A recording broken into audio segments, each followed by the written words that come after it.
Me presento, mi nombre es Héctor, mi apellido es Ressel. Con Cristian nos conocemos porque también compartimos el ámbito docente con él. Soy en este momento el subsecretario de Cooperativas y Mutuales de la provincia de Río Negro. Hace desde el año 88 que trabajo en el organismo de cooperativas y mutuales de la provincia de Río Negro. Eh, Voy a hacer poquito de relato histórico breve. El organismo provincial en materia de cooperativas y mutuales se crea en la provincia de Río Negro en el año 1969 como un servicio de promoción y de fomento de las cooperativas y de las mutuales. Tiene la particularidad de que en ese momento se crea por un decreto ley, ya que en esa época existía un gobierno no democrático, digamos, estábamos gobernados por el gobierno militar de la Revolución Argentina. Así que en Río Negro existía una intervención federal que decretó emitió un decreto de ley de creación de este organismo, que es, en sucesivas gestiones fue habitualmente dirección provincial. eh, en algunos años, luego del advenimiento de la democracia, adquirió el rango de subsecretaría. Luego volvió a ser dirección y desde el 2019, diciembre del 2019, el organismo pasa a ser Subsecretaría de Cooperativas y Mutuales y depende del Ministerio de Desarrollo Humano y Articulación Solidaria de la provincia. Seguramente, por lo que me comentaba Cristian, ustedes han estado viendo eh, en en esta cátedra de administración de cooperativas y de mutuales, han estado viendo seguramente todo el marco normativo, tanto de cooperativas como de mutuales, dos leyes, la 2337 y la 2321, que bueno, que también fueron sancionadas en un gobierno de facto en el año 1973 y como consecuencia de la modificación en ciernes de la ley de sociedades comerciales. Eh, a pesar de eso, de estos casi 50 años que cumplen las leyes, 1973, eh, evidentemente, si quieren que adelante una opinión, requieren necesariamente de una modificación, por lo menos de una revisión y de modificar algunas cuestiones. Fundamentalmente porque las provincias, que habitualmente son preexistentes a la nación, digamos, nunca delegaron su autonomía en materia registral. Entonces también hubo una delegación de facto de la autonomía de las provincias para con la nación, ya que la autoridad de aplicación es la que tiene hoy la potestad o el poder de otorgar la personería jurídica cooperativa o la personería jurídica mutual a través de lo que denominamos la matrícula nacional. Cosa que no sucede con otro tipo de organizaciones, tanto del ámbito en el ámbito de las asociaciones civiles, las fundaciones, y en el ámbito comercial, el caso de las sociedades comerciales, que tramitan su inscripción en las inspecciones de personas jurídicas de cada provincia. Entonces, el federalismo, en este caso, y la autonomía de las provincias se ve de alguna manera lesionado.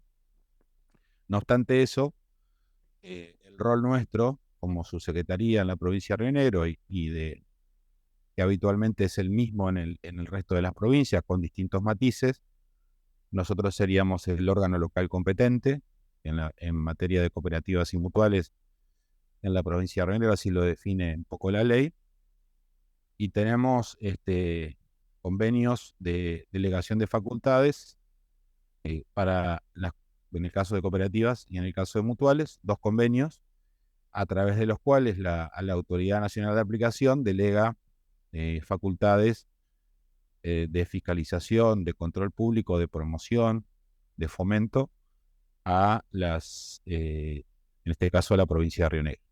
Son convenios que datan del año 2007, estuvieron en revisión en la gestión de Mario Cafiero al principio, digamos, de la gestión. Después, obviamente, el fallecimiento de Mario Cafiero a cargo del Instituto Nacional de Asociativismo y Economía Social, y la nueva gestión de Alexander Roy, eso quedó, digamos, pospuesto su tratamiento. Nosotros en la Subsecretaría de Cooperativas y Mutuales tenemos, a lo largo de los años que me ha tocado a mí estar a cargo de la gestión, nos proponemos año a año lo que denominamos líneas de acción, eh, que nos marcan un poco el camino o el matiz de la gestión a lo largo, a lo largo del tiempo, digamos, de la subsecretaría, que se ha venido repitiendo, y lo hacemos en distintas dimensiones. Nosotros, como organismo, tenemos como fuente de financiamiento para nuestro funcionamiento 3 tipos de recursos. El recurso que nos asigna el Tesoro Provincial en la ley de presupuesto, lo que llamamos recursos de rentas generales. Tenemos un recurso específico para cooperativas que surge de la coparticipación federal de la ley 23.427.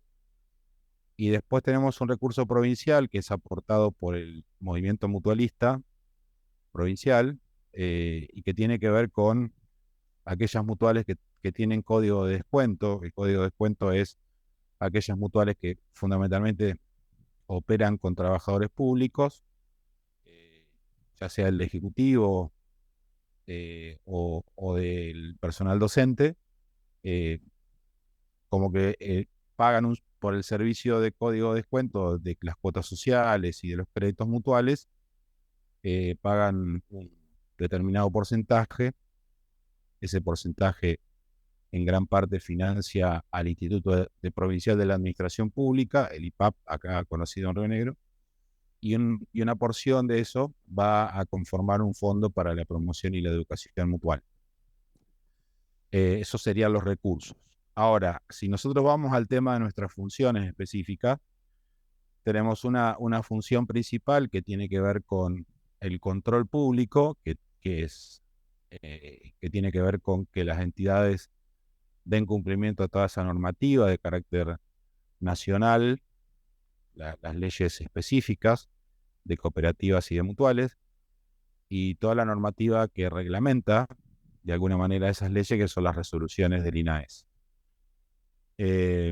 Nuestra mirada respecto a ese tema es la de que el control público sea un control preventivo, preventivo y también de educación a las entidades. Por eso, desde una de las áreas que nosotros tenemos, que es el área de fiscalización, siempre hacemos un acompañamiento permanente en cuanto a asistencia técnica y asesoramiento en cuanto al funcionamiento de las entidades, y sus actos institucionales, que son las asambleas anuales ordinarias o las asambleas extraordinarias que realizan las entidades.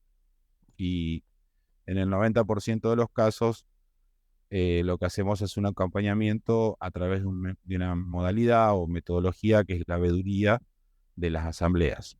De manera virtual en la mayoría de los casos, y cuando por cercanía o por alguna situación en particular se hace de manera presencial. Esa es una de nuestras principales funciones. La otra tiene que ver con la promoción, la educación y la capacitación cooperativa mutual, que, que implica el acompañamiento a todos aquellos grupos de personas que estén interesadas en conformar una cooperativa o una mutual. Entonces, en ese caso lo que hacemos es brindar todo un dispositivo de acompañarlos desde los primeros pasos que tienen que ver con la formalidad de la documentación constitutiva y demás, aunque hoy sabemos que por imperio de la resolución 1000, digamos, cualquier persona, cualquier grupo de personas, 3 personas podrían llegar a conformar una cooperativa de trabajo desde un dispositivo tecnológico, y sabiendo, digamos, manejar la plataforma de trámite a distancia sin necesidad de que el órgano local competente los acompañe. Nosotros tratamos de darle un valor agregado a esa, a ese proceso que tiene que ver con acciones de concientización y de capacitación para que las personas que eh, están en camino de conformar una cooperativa o una mutual lo hagan de manera más consciente y sepan, digamos, cuáles son los desafíos que van a tener que afrontar a partir de lograr su reconocimiento legal. ¿Eh? Eh, Fundamentalmente, bueno, también para darles una idea en este punto, nosotros hoy, a la fecha, y es un número dinámico, sobre todo el de cooperativas, tenemos 408 entidades. Aquellos que son cabuleros lo pueden jugar a la quiniela. 408 entidades cooperativas y 49 mutuales, de las cuales, para que ustedes tomen una dimensión de cuál es un poco la, la demanda de nuestra sociedad, tiene que ver con el 62%, 63%, a veces varía, ¿no? En ese orden es entre el 60 y el 63% son cooperativas de trabajo. En su mayoría, cooperativas de trabajo digamos, eh, pequeñas, digamos, no pasan de medianas en el mejor de los casos. Después tenemos un 20% de cooperativas de ese padrón que son cooperativas de vivienda, con lo cual ahí ya tenemos casi el 83%, 80-83% del padrón de cooperativas en dos demandas fundamentales que son el trabajo y la vivienda. Y después tenemos las cooperativas agropecuarias que han sido eh, pioneras en el cooperativismo Río Negro, que significan alrededor del 13%, las cooperativas de servicios públicos en el orden del 6%, y el resto se divide en cooperativas de provisión, consumo, etc. La mayor cantidad de cooperativas, nosotros la tenemos concentradas en en distintas regiones, distintas zonas, la zona atlántica, la zona del Alto Valle este y oeste, y la zona andina. Básicamente, esos son los lugares de mayor concentración de cooperativas. Después tenemos las regiones del Valle Medio, que nosotros denominamos el Río Negro, o la región sur, que es por donde existe mayor cantidad de cooperativas de tipo agropecuario, de productores ganaderos, básicamente. Entonces, la otra pata, les decía, es la promoción, la educación y la capacitación. Luego tenemos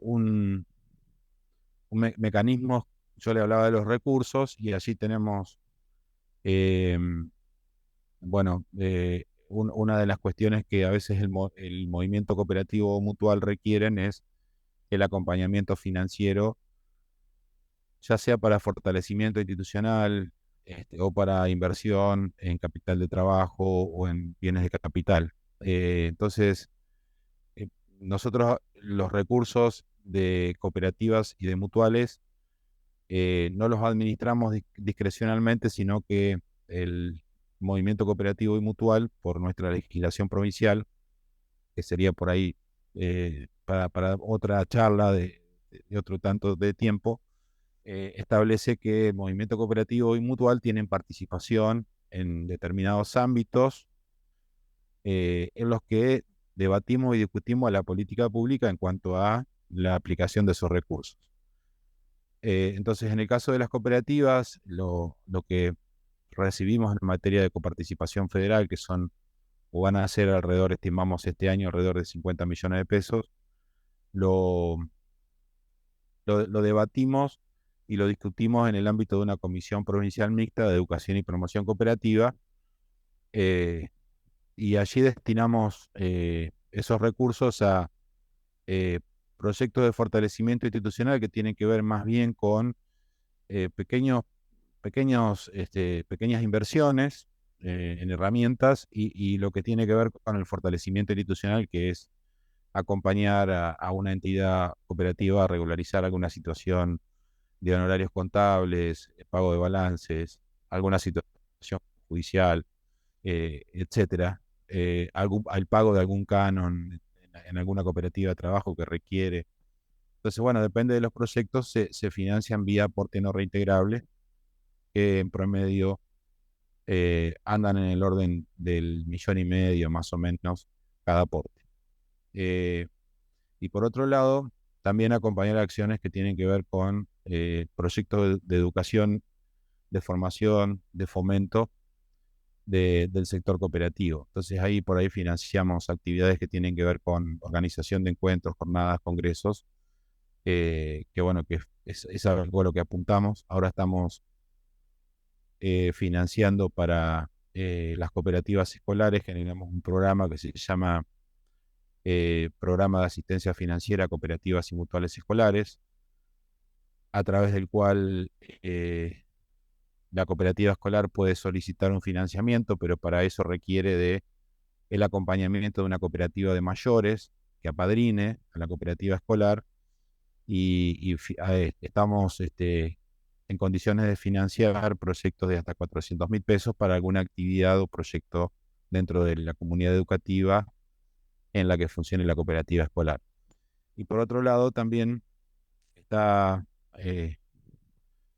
a la firma de la ministra un programa de fomento de juventudes que lo que intenta es también promover la conformación de juventudes cooperativas en cada entidad, grupos juveniles, pensando en la renovación general del movimiento, la renovación generacional del movimiento cooperativo y mutual, y a través de la mutual o de la cooperativa que apadrina ese grupo juvenil, poder financiar algún tipo de proyecto de formación de los jóvenes, eh, eh, algún proyecto socioproductivo, comunitario, etcétera, que se pueda generar a través del grupo juvenil.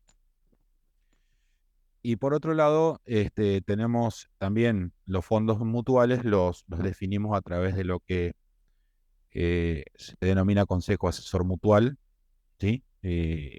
Nosotros articulamos con el movimiento cooperativo y mutual a través de, obviamente, la relación con las organizaciones representativas del sector, que son las federaciones provinciales, pero también articulamos a través de los consejos asesores, cooperativo y mutual, un poco el direccionamiento de nuestra política pública, como con la idea de que esa política pública sea de carácter, digamos, sea generada a partir de la participación del movimiento, tanto cooperativo como mutual. Y después hemos generado un mecanismo de crédito a través de un fondo fiduciario que se llama FOFSIM, Fondo Fiduciario de Desarrollo Cooperativo y Mutual, a través del cual ofrecemos créditos a tasa de fomento eh, a través de Fiduciaria Río Negro, que es una sociedad del Estado que administra fondos fiduciarios. Entonces, hemos hoy volcado al sector en giro, digamos, de créditos de fomento alrededor de 70 millones de pesos, digamos, como pues, si fuera un fondo rotatorio que se va nutriendo de los intereses que genera y de los refondeos que periódicamente hacemos con recursos que vemos que van a ir sobrando del presupuesto. Es un programa que ha sido exitoso. Hoy tenemos el total del capital prestado. El capital, digamos, fiduciario está totalmente prestado para las cooperativas y las mutuales. Y digo que es exitoso en términos de que se prestó todo, pero nos faltaría, si tuviéramos 70 millones más, seguramente se prestarían también. La tasa de interés que se está cobrando o percibiendo por esos créditos es del 30% anual. Los créditos tienen un plazo de devolución de 36 meses, 6 meses de gracia y 30 cuotas fijas y consecutivas en pesos. Eso en materia de financiamiento. Y después les hablé un poquito del tema del cooperativismo escolar, que es parte de la promoción también. Tenemos un área de cooperativas y mutuales escolares, así que venimos trabajando, traccionando mucho, porque por ahí lo que nos falta de las autoridades educativas es un poco la contraparte que el Ministerio de Educación tiene que poner, ya que el registro de las cooperativas y de las mutuales escolares no depende de nosotros, sino que depende del Ministerio de Educación, de acuerdo a lo que dice el artículo 114 de la Ley de Cooperativas. Pero bueno, ahí estamos en la lucha, haciendo un trabajo también de promoción, fomento, con un número creciente de experiencias, que hoy en la provincia son 22 reconocidas con matrícula escolar, pero hay alrededor de 10, 12 proyectos en incubación. Fundamentalmente, la mayoría de las experiencias se da en el ámbito de la escuela media.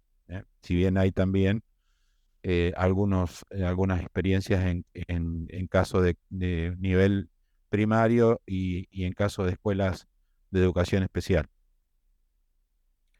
Y bueno, también les mencioné, y con esto voy a ir terminando porque creo que el tiempo se va a haber pasado, la articulación con el movimiento cooperativo mutual. Intentamos que sea una articulación virtuosa. En la provincia existen dos federaciones, la Federación de Cooperativas de Río Negro y la Federación de Mutuales Rionegrinas, que intentamos también, desde nuestra función gubernamental, fortalecerlas, porque a nosotros nos interesa tener organizaciones representativas del sector que sean fuertes, digamos, fortalecidas en la representación. En ese trabajo estamos.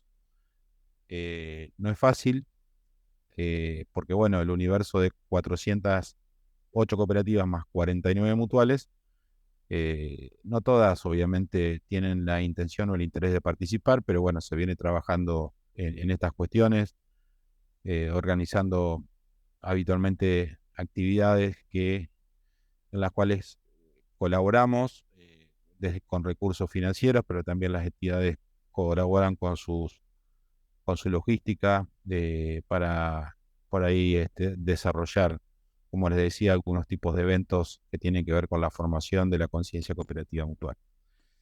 Y después, por último, está, digamos, una de las dimensiones que tiene que ver con la relación o la vinculación que tenemos con la autoridad de aplicación a nivel nacional, lo que sería el Instituto Nacional de Asociativismo y Economía Social, que les diría que es una relación, a veces como se dice, eh, digamos, ni sí ni no, porque la verdad es que el espacio de articulación entre la nación y las provincias tendría que darse en el seno del Consejo Federal Cooperativo Mutual, en donde, bueno, entre la nación y las provincias discutir las políticas públicas que se desarrollan para el sector, desde el área gubernamental nacional. Y no importa, digamos, el color político, si se quiere,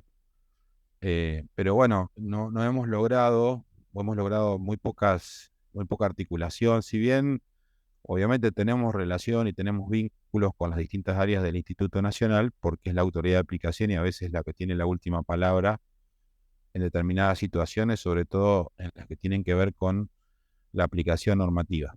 Eh, pero bueno, obviamente que nos gustaría tener una mayor articulación, una mayor complementación.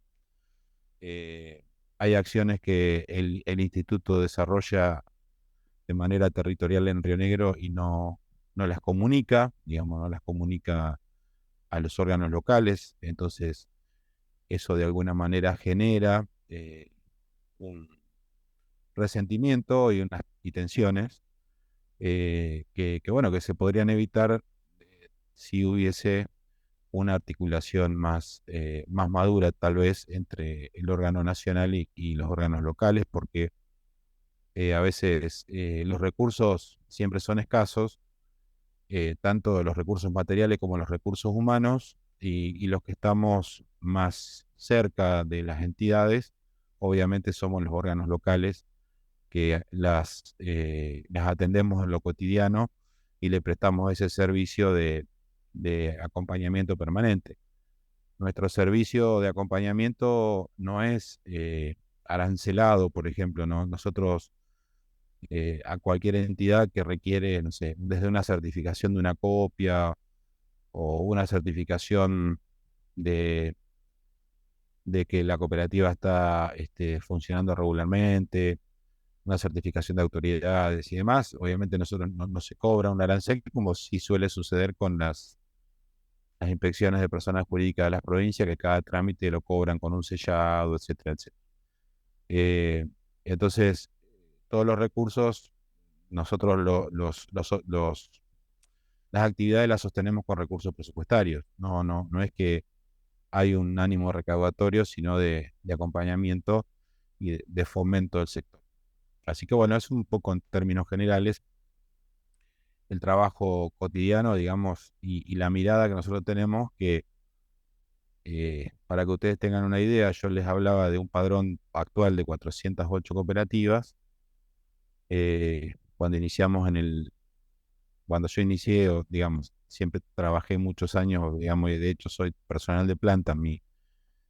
Mi función terminará el 10 de diciembre, cuando se produzca el cambio de gobierno, y volveré a mi lugar dentro del área, pero teníamos en el 2019 240 cooperativas y hoy tenemos 400. Eso nos marca un poco esta ola, digamos, de crecimiento cuantitativo que ha tenido el cooperativismo. El desafío es que esa cantidad de cooperativas se sostenga en el tiempo, que no sea solo una moda, y que realmente las cooperativas tengan sustentabilidad en lo institucional, en lo económico, y bueno, a veces ese es el mayor desafío, lo administrativo, en la gestión.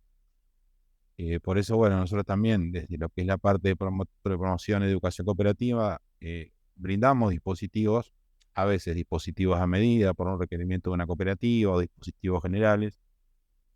En este tiempo estamos desarrollando una capacitación para las cooperativas de Viedma, que son alrededor de 20 o 25, sobre aspectos contables, impositivos, previsionales, sobre todo para las cooperativas de trabajo, que es ahí. Ustedes que están en la parte de administración, es digamos, como talón de Aquiles muchas veces de las cooperativas, estar al día con la cuestión contable, con la cuestión impositiva, con la cuestión previsional. La provincia de Río Negro tiene en ese sentido una política de Estado que es, eh, digamos, que tiene rango constitucional, por decirlo de alguna manera, porque desde la propia Constitución se establece que las cooperativas no son sujetos de imposición a nivel provincial. Entonces, están las exenciones impositivas de los 4 impuestos provinciales, que son ingresos brutos, sellos, automotor e inmobiliario.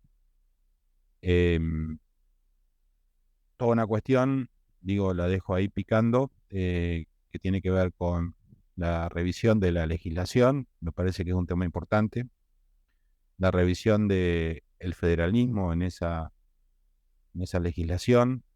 Las resoluciones a los órganos locales competentes nos gustaría, y digo nos gustaría porque hemos tenido muchas reuniones con los colegas de los distintos órganos locales, en los que se plantea que las normas que el INAES emite, digamos, la resolución 1000, por ejemplo, fue una emblemática, que nos convocan para decirnos que eso iba a salir, pero no nos convocan para discutir la previa de una norma. Entonces, después la aplicación de esa norma, si no existe un diagnóstico situacional adecuado, hace que esa norma pueda fracasar en su aplicación.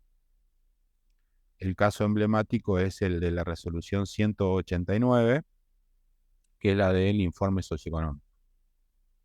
Nosotros no estamos en contra de que se avance en ese sentido, sino decimos que hay momentos, porque hoy las cooperativas y las mutuales se encuentran ante el desafío de decir, bueno, ¿cómo hacemos con esto? No sabemos cómo hacerlo. Y terminan habitualmente tirándosela al contador. El contador les dice, no, no puedo, o si puedo, esto sale más caro. Entonces, en definitiva, lo que estamos haciendo es, en vez de sacarle una carga a las cooperativas, es imponiéndole una carga. Yo les voy a poner como ejemplo la diferencia entre que tengamos un órgano de control y normativo a nivel nacional centralizado, de la descentralización a través de lo que sería la autonomía de las provincias.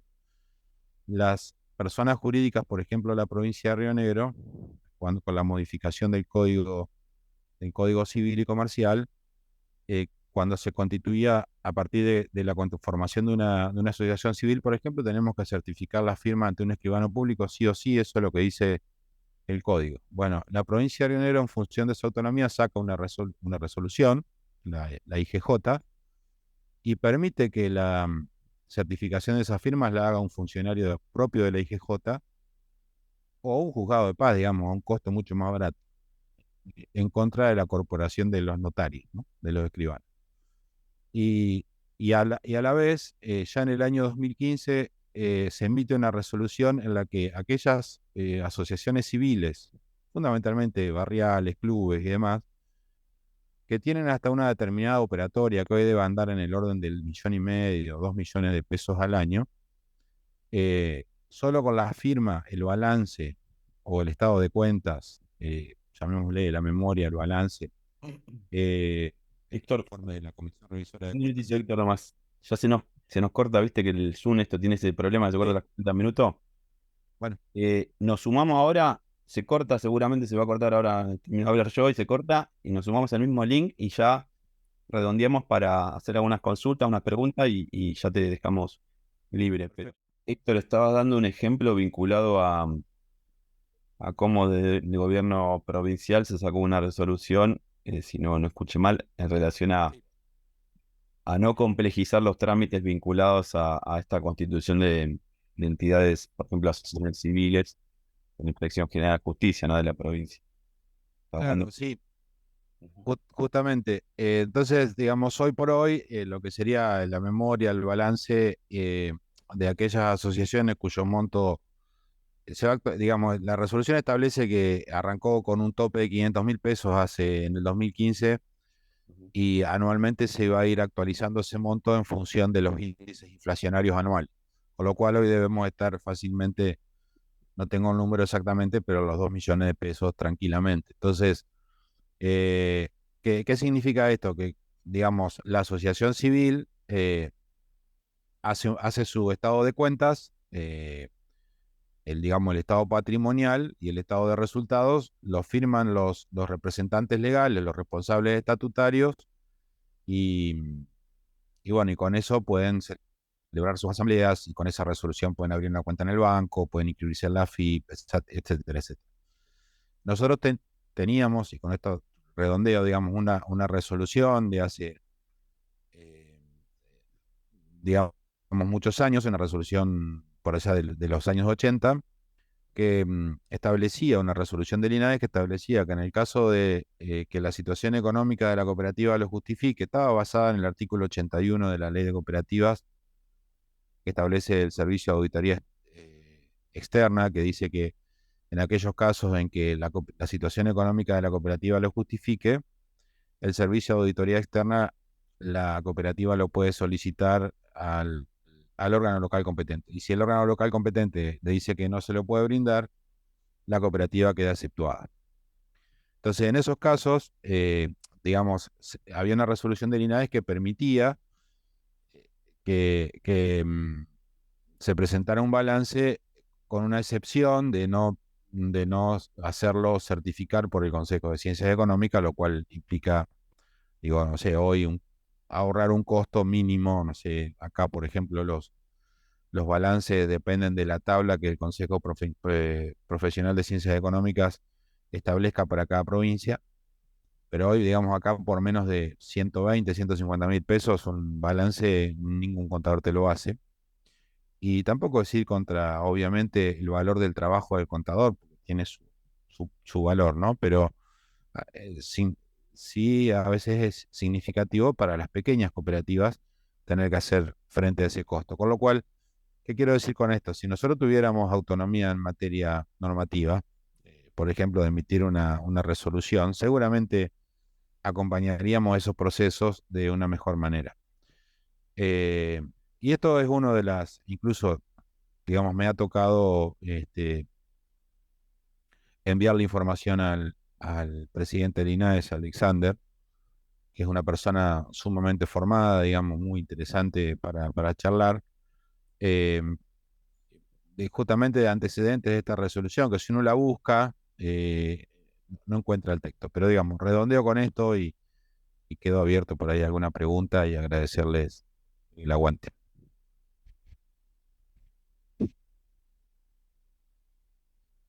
Bien, Héctor, buenísimo. Ahí me parece que hay como diste un pantallazo general de varias cuestiones, ahí de las funciones, de las líneas de trabajo que tienen presente y de algunos desafíos vinculados a esto último que estás profundizando, ¿no? Si quieren, ahí Pablo, Melina, Cecilia, Mónica, si tienen alguna consulta, algún comentario, alguna cuestión para, para compartir, sería interesante. Sí, aprovechamos que tenemos acá a Héctor, que bueno, que es un funcionario de trayectoria vinculado al sector cooperativo y también integra, obviamente, una cooperativa como varios quizás de ustedes. Y bueno, nos plantea algunos desafíos en relaciones. No sé si alguien quiere comentar o preguntar alguna cuestión, así aprovechamos que lo tenemos a Héctor acá compartiendo con nosotros. Sí, ¿qué tal, Cristian? Y ¿qué tal, Héctor? Un gusto. Pablo Hola. Romero le habla. Sí, yo quería hacerle la siguiente consulta. Con el tema de la conformación de la cooperativa en la última resolución, que se puede hacer con 3 personas. ¿Esto ha favorecido que el trámite sea más ágil, que se haya generado más inscripciones de cooperativas en el último tiempo? Sí, Pablo, ¿qué tal? ¿Cómo andás? Mucho gusto. Sí, sí, sin duda, digamos, hay una cuestión ahí, digamos, que la resolución 1000 ha favorecido la rapidez en la que se gestionan los trámites, ¿no?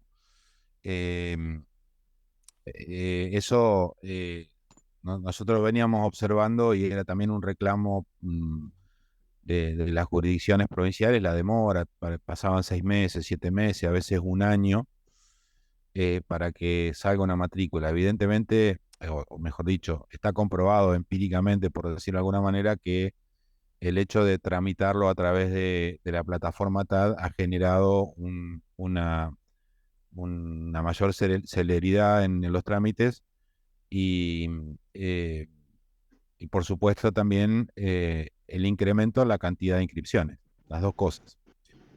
Nosotros por ahí una de las cuestiones que nos hacía un poco de ruido tenía que ver con la posibilidad de la conformación de cooperativa de trabajo de 3 personas, dado que ahí, eh, digamos, la figura del Consejo de Administración se resume en una persona que es el presidente, secretario y tesorero. Eh, Hay un síndico solamente, que sería un síndico titular, y queda un asociado para levantar la mano en el caso de las asambleas. Eh, a nosotros nos parece que es casi como que se modificó la ley por una resolución, pero bueno, es discutible, lo tomamos. A nosotros lo que sí a veces nos está pasando es que, por ejemplo, la propia ley de cooperativas establece algunas incompatibilidades entre el Consejo de Administración y la sindicatura de la cooperativa, y a veces nos hemos encontrado con que, bueno, una familia, por ejemplo, padre y 2 hijos, forman una cooperativa de 3. Entonces, esa cuestión de incompatibilidad no se controla a través del trámite. ¿Me explico? Bueno, digamos, después y a nosotros nos pasa que nos llega la matrícula, nos notifican la matrícula por correo electrónico, digamos, hoy todo es gestión documental electrónica, y no tenemos un correo de contacto. Nosotros tratamos de acercarnos, de entregar la matrícula de manera personal. ¿Por qué? Porque nos interesa conocer a las personas y decirle, bueno, estamos a disposición para acompañarlos en un proceso de formación, de capacitación que no tuvieron. Cualquier cuestión, digamos, la rúbrica de los libros, alguna cuestión, digamos, de asistencia técnica, jurídica o contable, están a disposición. Pero bueno, digamos, hay que ver esto, digamos, por eso digo, a mí lo que más me preocupa, si se quiere, es ver el resultado de la sostenibilidad de ese tipo de cooperativas, ¿no? Pero bueno, es parte, creo que lo que no se pudo modificar normativamente, porque digamos, la ley base de cooperativas hay que pasarla por el Congreso de la Nación, por la Cámara de Diputados, por la Comisión de Asuntos Cooperativos. Hay 50.000 proyectos de ley en la Comisión de Asuntos Cooperativos que están todos dormidos. La verdad que es muy difícil hacer una adecuación normativa a nivel nacional si no hay un consenso pleno, digamos, de las distintas fuerzas políticas que están la Cámara de Diputados, que es la Cámara de ingreso de un proyecto de ley, incluso, bueno, discutir el marco normativo propio de una cooperativa de trabajo. Lo del trabajo autogestionado también es una cuestión que a nosotros, digamos, a mí en lo personal me inquieta, en el sentido de que hay mucha tensión entre lo que es el trabajo tradicional asalariado, la mirada, digamos, que tienen muchas veces los ministerios de trabajo de las provincias en contra del trabajo autogestionario de una cooperativa de trabajo. Entonces, bueno, aparecen las inspecciones, van los gremios con la Secretaría de Trabajo, se producen, bueno, cruces de consideraciones y, bueno, para el Ministerio de Trabajo todas las cooperativas son truchas y no es así. No se entiende cómo es la naturaleza del trabajo autogestionario. Y también hay que trabajar mucho lo que tiene que ver con la seguridad social del trabajador asociado a una cooperativa de trabajo. Sabemos que el monotributo social o el monotributo asociado a cooperativa de trabajo o el monotributo común es un parche, y deberíamos, más allá de que se han generado normativas del INADE que permiten que las cooperativas de trabajo aporten como si fueran, aporten con el formulario como si fueran, con el 931 como si fueran un empleado de relación de dependencia, pero también sabemos que a las cooperativas muchas veces no le da la capacidad financiera para eso. Tenemos muchos cooperativistas, monotributistas sociales que no tienen cobertura médico-asistencial porque las obras sociales en el interior del país no funcionan. Entonces, hay que pensar en eso. Creo que, bueno, con Alexander lo hemos estado charlando, él tiene, digamos, toda una mirada respecto a ese tema. Eh, yo no sé si le va a dar el tiempo, obviamente, para poder lograr eso.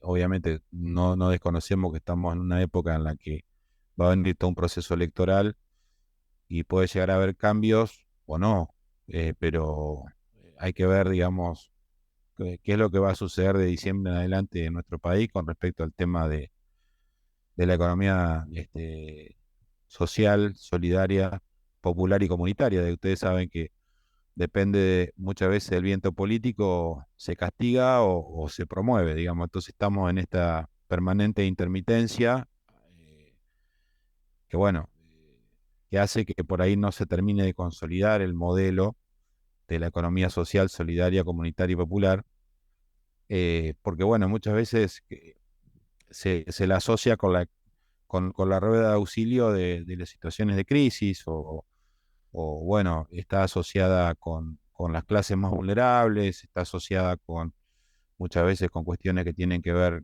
con hechos que por ahí rozan las cuestiones de corrupción, etcétera, etcétera. Pero, bueno, sabemos que los que estamos convencidos de que el modelo, el modelo cooperativo tiene más de 150 años y que en el mundo funciona y que en los países más desarrollados funciona. Obviamente nosotros tenemos que hacer las adaptaciones a nuestras situaciones particulares. Por ahí también es cierto que no es lo mismo, no sé, una cooperativa de productores en la zona de Gran La Plata, por decirlo, de la zona de Quilmes, que en nuestra provincia, donde, bueno, por ahí los grandes mercados están más cerca, y acá a un productor hortícola se le hace mucho más difícil colocar la producción porque tenemos 1.000 kilómetros, 1.200 kilómetros de distancia con los mercados donde hay que colocar la producción. Pero, bueno, digamos, y todas esas cuestiones, digo, ayudarían, pero yendo puntualmente a la respuesta, sí, la resolución 1000, en ese aspecto, tiene un aspecto muy positivo y muy destacable. Bien. No sé si Melina, o Mónica, o Cecilia, o también Pablo de vuelta, quieren hacer otra consulta o hacer un comentario en relación a lo que estamos planteando. Algo que sobresalió, me parece, en lo que estabas planteando, Héctor, fue esta quizás descoordinación entre lo que es digamos, un ente central, o sea, que en este caso sería el INAES, y los órganos locales vinculados al cooperativismo y el mutualismo, ¿no? Hay una cuestión vinculada, por un lado, esto que decías de la no consulta por momento en relación a dónde se resuelven digamos, ciertas cuestiones. Quizás con lo último, que tengo los hijos acá que alguno está enfermo y entonces están haciendo un embrollo tremendo, así que escuchan detrás son los hijos. quizás una de las cuestiones, yo compartí la semana pasada una nota que salió en página 12 vinculada, hablaba de un relevamiento del INAES en relación a la percepción vinculada a las cooperativas, ¿no? ¿Qué percepción tenemos el común de las personas vinculadas al cooperativismo? Y había una apreciación del cooperativismo, pero hay un momento que en la misma nota dice que cuando se elige dónde poder trabajar, no se elige el cooperativismo, sino que se elige quizás esta lógica todavía de la forma de la relación de empleo, digamos, de la cuestión salarial, de la sociedad del salario, que está como vinculada, ¿no? Exacto. Esto es general, es un comentario, ¿no? No es una pregunta en general, pero un comentario en relación a lo que estabas planteando y lo que estaba diciendo Pablo en la pregunta. Em, ¿Quieren ahí, no sé si alguna compañera quiere preguntar algo en relación a lo que estábamos diciendo o profundizar? Quizás les quedó alguna cuestión para profundizar en relación a lo que estaba planteando Héctor. Y bueno, es el momento que podamos hacer esa consulta, ¿no? No sé si alguien quiere ahí, o Mónica o Cecilia, quieren comentar algo. Estamos, estamos callados. Bueno, pasa en este momento. Em, entonces, ¿alguna consulta? No, estamos ahí bien. Fue claro, seguramente fue claro. Esto tiene una práctica pedagógica también amplia. Así que yo quizás preguntar un poco más en relación a lo que estabas diciendo, entre comentario y pregunta, diríamos, hubo muchos intentos, me parece, en los últimos años vinculados, por ejemplo, a las mesas de asociatividad y economía social, esta resolución que digamos, que también se llama Renovar, esta resolución 1000 que vos estabas comentando, que hay como un cuadernillo que compartí la guía de acompañamiento y demás. Quizás lo que falta es lo que vos decías anteriormente, es como cómo poner en agenda, digamos, el trabajo de las cooperativas y la economía social en general y cuál es el punto de apoyo fuerte digamos, de solución a determinadas problemáticas, ¿no? Que todavía parece ser una cosa ausente, parece ser un aspecto ausente, es como ingresar en la agenda pública, ingresar en la agenda del debate, el trabajo sobre el cooperativismo. Lo planteabas en relación a la cantidad de proyectos de modificación de una ley que tiene que ver con una dictadura, ¿no? La ley de cooperativas, sobre todo, del 73, y que me acuerdo que en un momento hubo foros y encuentros a nivel provincial, a nivel nacional, en relación a plantear un nuevo proyecto de ley de cooperativa que parecía que tenía impulso, y finalmente esto fue en el segundo gobierno de Cristina Kirchner. Pero bueno, hay algo de eso, ¿no? Hay algo de quizás la agenda pública vinculada al cooperativismo, a la economía social, que no termina de permear en los lugares de decisión, en los lugares en los cuales se transforma en política pública, ¿no? Me parece que hay algo de eso, no sé cómo la ves vos, Héctor, en ese sentido. Sí, claro, digamos, hay un poco de todo, porque si nosotros pensamos que, por ejemplo, en esta gestión, en el INAES, los vocales del directorio, más allá de los vocales gubernamentales, que siempre los hubo, pero los vocales del directorio del INAES están presentes las representaciones de las confederaciones más importantes de cooperativas y de mutuales del país. Y están sus presidentes, digamos, en el caso del cooperativismo, está el presidente de Cooperar, Ariel Huarco, que es el presidente de la ASI además, el Papa Cooperativo, como le decimos así. Y por otro lado está el presidente de Coninagro, que tuve el gusto de conocerlo hace unas semanas atrás, que anduvo por acá por Río Negro. Y por el lado de las mutuales están los presidentes de las confederaciones. Entonces, eh, yo creo que hay, digamos, hay temor en la dirigencia del cooperativismo, del mutualismo, en proponer una revisión de la ley, eh, sobre todo en el caso de los mutualistas. Los mutualistas tienen en su ley de cooperativas perdón, en su ley de mutuales que las mutuales son entidades sin fines de lucro y por lo tanto no están alcanzadas por ningún tributo nacional. Entonces tienen miedo que le saque la exención de ganancias. Y por el lado de las cooperativas pasa un poco lo mismo. Entonces, ante el temor de decir, bueno, tenemos esto, que dentro de todo es bueno, qué sé yo, no lo toqué. Pero eso también hace que no se ponga, como vos decías, en la agenda pública la discusión y el debate. Y sobre todo esto, decir, bueno, las cooperativas que no son de trabajo, que además, así como acá en Río Negro son el 60% aproximadamente, a nivel nacional hoy debe representar más o menos el mismo porcentaje, no debemos andar muy lejos, pero el 50% seguro. Entonces, sobre todo, los trabajadores autogestionados a través de cooperativas de trabajo necesitan, digamos, de que se ponga en la agenda pública en debate, en discusión, esta cuestión, por ejemplo, que tiene que ver con la seguridad social, porque también, digamos, ese trabajador tiene derecho, si se quiere, a tener una jubilación digna el día de mañana, o a tener, o a no caer solamente en el hospital público para atenderse, ¿no? Y a tener una cuestión de cobertura de los riesgos de trabajo, que hoy, por ejemplo, si bien se modificó por decreto y no está instrumentado, digamos, hoy un asociado a una cooperativa de trabajo tiene que, o las cooperativas de trabajo, digamos, tienen que contratar seguro de accidentes personales, porque ese decreto nunca fue, se terminó de reglamentar por la superintendencia de RT. Entonces, tenemos esta cuestión. Y también hay, digamos, una cuestión propia del movimiento que es la de formarse.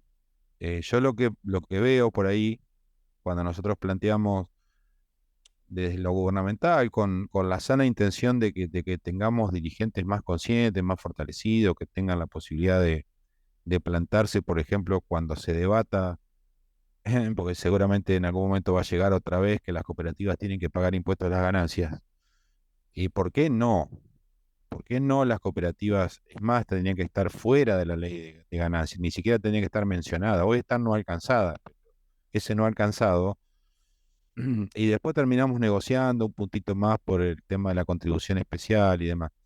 Pero en realidad, no explicar que una cooperativa no tiene fin de lucro, explicar que el excedente cooperativo no es, digamos, un defecto del costo y que eso vuelve al asociado y que por eso las cooperativas, el impuesto a la ganancia está en cabeza del asociado y no la cooperativa. E incluso en las cooperativas de consumo, ¿por qué el asociado tiene que pagar el IVA? Digamos, hay todo un debate muchísimo más profundo, cuando en realidad lo que estamos haciendo es distribuyendo eh, lo que, digamos, hay un integrante de la cooperativa obrera, que ha escrito mucho, hoy creo que es presidente de la Federación de Cooperativas de Consumo, que decía que es como cuando nosotros vamos al supermercado y venimos con todas las bolsas, hoy cuesta ir al supermercado, ¿no? Pero digamos, venimos con todas las bolsas, entonces las ponemos arriba de la mesa y empezamos a distribuir lo que son artículos de almacén para, para un determinado lugar, lo que son artículos de limpieza van al lavadero o al baño. Entonces, en una cooperativa de consumo, lo que se hace es distribuir, porque todos aportamos el capital para hacer una compra, vamos al mercado, ¿no? Como cooperativa de consumo, obtenemos el producto y después lo distribuimos hacia adentro de la cooperativa y no hay un hecho imponible. Entonces, ni siquiera tendría, cuando yo voy al supermercado de la cooperativa obrera, la factura que me da contempla el 21% de IVA. Y eso es aplicable por ahí para las cooperativas de productores, por ejemplo, cuando van y compran insumos, no sé, fertilizantes, semillas, todo lo que tienen que comprar para producir, eh, ¿no? Y también es aplicable a veces a aquellas cooperativas de provisión de servicios, etcétera. Pero bueno, hay mucho para profundizar y para debatir. Me parece que el hecho de que quienes se estén formando en la Facu puedan tener esa mirada ampliada, como para cuando les toque interactuar, quizás ya hoy son parte de una cooperativa, pero por lo menos esto, digo, creo que digamos, a modo autocrítica, porque también yo he sido parte, si bien hoy al estar en la función gubernamental, me he abstraído de participar en cooperativas, pero digamos, yo fui parte de una cooperativa de productores, etcétera, eh, y digamos, en lo diario, en la diaria, en lo empírico, en la praxis, uno va viendo esas cuestiones. Entonces, el hecho de también hoy estar en el lugar que me toca estar, pero haber sido desde la práctica cooperativista me ayuda a ser más empático con las situaciones de las cooperativas. Y creo que una de las grandes cuestiones es la formación de nuestros dirigentes. Por eso también nosotros desde acá, esto que yo les comentaba, que promovemos un poco la renovación generacional, que los jóvenes empiecen a formarse en torno a las cooperativas. Fundamental que las nuevas generaciones vayan mamando un poco ese ideario del cooperativismo, la filosofía del cooperativismo y el mutualismo, para que en el futuro, digamos, tengamos mejores dirigentes y mejores asociados y a la vez menores problemas, porque si tenemos asociados más concientizados cooperativamente, dirigentes más concientizados cooperativamente, seguramente en la gestión cotidiana las cooperativas van a tener menores problemas o menores situaciones problemáticas que resolver. Obviamente que es un camino que no se cambia de un día para el otro. Es un camino que eh, hay que sembrarlo y que regarlo permanentemente. Bien, Héctor. Ahí Melina hizo un comentario en el chat que dice que si lo que vos mencionaste sobre el impuesto a la ganancia está ligado con que las cooperativas no pueden cobrar más de 10.000 en efectivo. Em, digamos, no sabría yo. No, por ahí no está ligado, eso está, bueno, también es un valor que ha quedado recontra desactualizado. No- Eh, entonces digo, va a tener que bancarizar los pagos y yo no sé, esa restricción, mira, no creo estar demasiado lejos, pero no sé si no viene de la época de la convertibilidad, o sea, fíjate vos la cantidad de años que hace. Entonces, no, el tema del impuesto a la ganancia es esto, es decir, a veces, digamos, ¿qué plantea en general, digamos, el universo no cooperativo? Las empresas, digamos, no es para estar en contra de las empresas de capital o las empresas, porque también hay pequeñas y medianas empresas con forma de sociedades comerciales, pero eh, lo que plantea muchas veces es esto, es, bueno, las cooperativas no pagan impuestos a la ganancia digamos, con el afán de recaudar, de tanto en tanto hay algún trasnochado que viene y pone un proyecto, sobre todo en el presupuesto nacional, que pasó con el gobierno anterior y también pasó con este, lo que pasa que se desactivó a tiempo. Porque estaba el riesgo el año pasado a la ley de presupuesto de que se volviera a discutir el tema. Entonces, el hecho de entender que las cooperativas no generan ganancias, sino que el resultado económico es un excedente y que el excedente, eh, si es generado por la actividad con los asociados, vuelve a los asociados de alguna manera, ya sea capitalizándose, o sea, transformándose en cuota social de capital o distribuyéndose en efectivo o de alguna manera entre los asociados. Bien, una última, si querés un último comentario para así ya ir cerrando. Acá otra compañera, Cecilia, dice, bueno, que ella no es parte de una cooperativa, que trabaja en relación de dependencia, pero que si en algún momento quisiera formar una cooperativa o ser parte de alguna, nos hace una pregunta muy general, me parece, ¿no? ¿Cuál sería la más factible o sostenible, ¿no? Ahí hay varios criterios, ¿no? Para charlar, pero habría que pensar también, ¿no? El grupo asociativo, ese núcleo, ¿no? Y también tiene que ver digamos, con las necesidades que se quieren suplir o trabajar en relación a esa cooperativa. Hay formatos, hay formas, ¿no? Y por distintos lugares. Sí, claro, también hoy, digamos, si vos estás trabajando en relación de dependencia, obviamente que por ahí tenés esa seguridad, bueno, esa seguridad relativa bueno, de un trabajo en relación de dependencia, que podrá depender, es más seguro por ahí si estás en el Estado, a lo mejor, o menos seguro si estás en el sector privado, por decirlo de alguna manera, que yo. Pero bueno, nunca sabés cómo pueden venir los vientos y el hecho de que obviamente la masa, la gran masa de personas, de personas humanas que por ahí piensan sobre todo en la asociación cooperativa con el tipo cooperativo de trabajo, es porque, bueno, o han perdido esa posibilidad de trabajar y bueno, y ven en la cooperativa una opción o una alternativa, o han pasado, digo, por situaciones no sé, hoy la mayor parte de las cooperativas que se conforman pasan mucho por el tema de la construcción, entonces han pasado por empresas de la construcción y ven que, pero también ahí, digamos, la cuestión muchas veces también pasa en la conformación de las cooperativas de trabajo, porque a veces la aspiración es a través de la cooperativa de trabajo prestarle algún servicio al Estado. Bueno, por lo menos eso es lo que pasa acá en Río Negro y en Viedma particularmente, donde es una ciudad que, bueno, depende mucho por ser una ciudad administrativa de la administración pública. Y a veces el sector público busca cooperativa para pagar menos. Entonces, ¿qué termina pasando? El Estado contrata barato a las cooperativas de trabajo porque dice, no, pero bueno, como ustedes no tienen que pagar carga social y toda la historia, me tienen que cobrar menos, ¿no?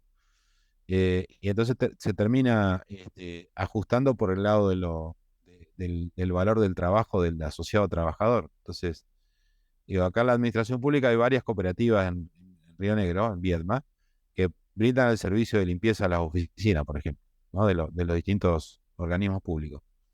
Entonces hacen un contrato, pongámosle 100.000 pesos por año, y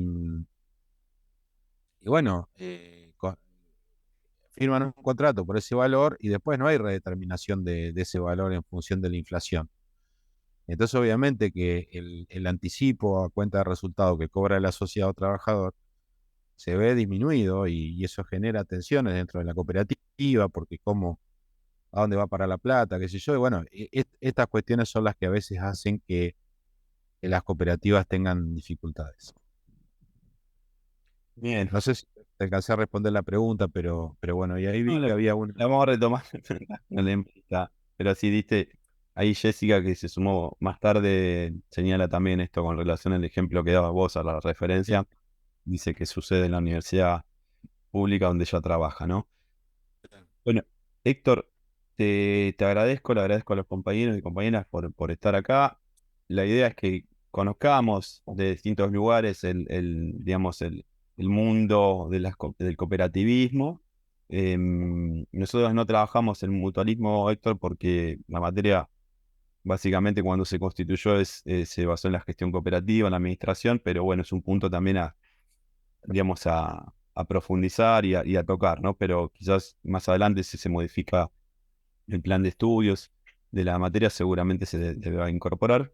Mi idea con relación a esta charla, a esta que tuvimos ahora, la anterior que tuvimos con Elena Putero, vinculada al CESO, es que, bueno, conocer desde otro lugar, digamos, las problemáticas, los desafíos, las funciones vinculadas al cooperativismo, que, bueno, es los que nos convocan en relación a la materia que están realizando las compañeras y compañeros que estamos acá, ¿no? Así que, bueno, les Buenísimo. agradezco y seguramente haremos otra charla y las voy a invitar, los voy a invitar y continuaremos en esta materia hasta, bueno, hasta la finalización de esta cursada, ¿no?